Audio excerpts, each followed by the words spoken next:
بسم الله الرحمن الرحیم. قدرمنو، نن منګه د یو ملګري سره ملاویږو.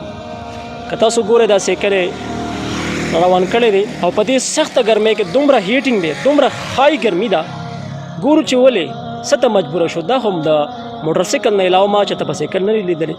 ګورو چې ولې. السلام علیکم. وعلیکم السلام. څنګه چې روجان به یې کنه؟ خیر دی جی، شکر دی. ولې تاسو که زه ګورم دا واوره هم راغستې تاسو او سیکل هم را روان کړ، تاسو مخکې موټرسایکل باندې ګرځېدې، دا ولې؟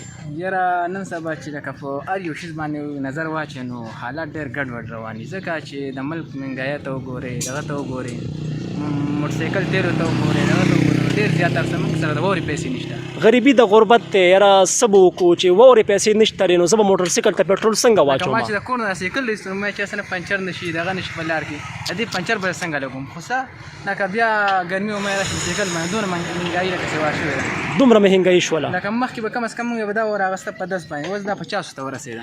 دا 50 روپۍ واوره ده. مهنګایي له وجې نه 50 ته ورسېده. اواز چاته وکړو؟ خفګان چاته وکړو؟ چاته وجړو؟ افسوس خبره ده.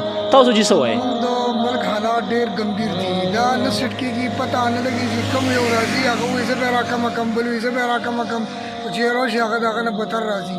زما د 2 لکو روپو روزګار و، په خدای دې یقین کې چې زه پکې 1 لک ته نه چې زه 50,000 ته راغلم.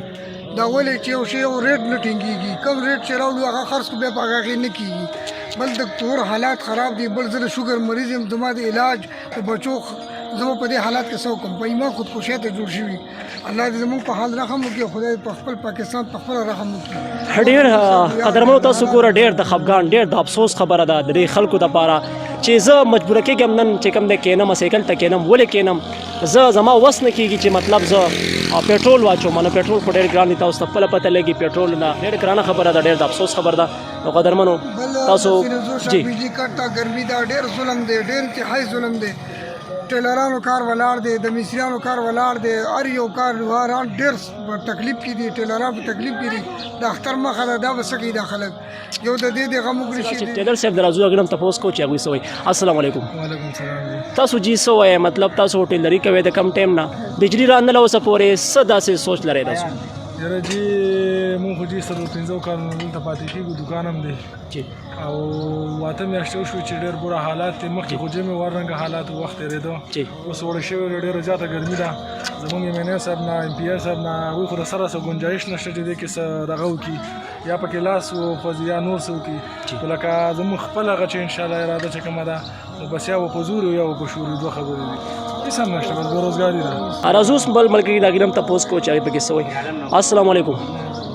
تاسو څه سوچ دی؟ تاسو وایي بس څوک غریبۍ را په مخه کړي وو، دلته ناست یو، که څه مو وګټل خو وبخورو، کارونه نشته، سامانونه ګران دي، والله چې طوفان نه وړو هغه هم خلک په قرض واچي او داسې لاړ شي، او ما هم له 100 روپۍ وګټه خو کور ته بس یو څه وبخوري، هغوی به مخوري، موږ به مخورو.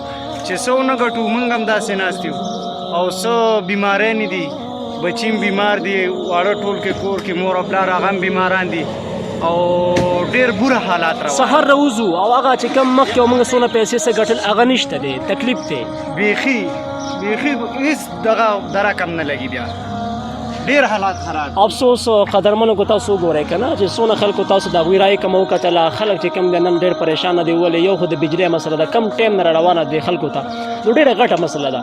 بل د ملکن بجلي چې کومه دې علاقې ته ورکړل شوې وه، د 35 سال نه د 40 سال نه په دې علاقه باندې استعمالېدله، او एकदम کرن حکومت راځي او هغه بجلي کټ کېږي. ولې کټ کېږي؟ او په دې باندې اوسه پورې ایکشن وانه غوښتو. دا خو د خلکو سره چې کوم دی برپور یو ظلم دی، زبردستي ده. او چې کوم ټیلران دي اختر نږدې دی، سخته ګرمي ده، نو بجلی نشته دی، کوي به څه؟ ډېر تکلیف سره خلک مخ ته، ډېره غریبي ده.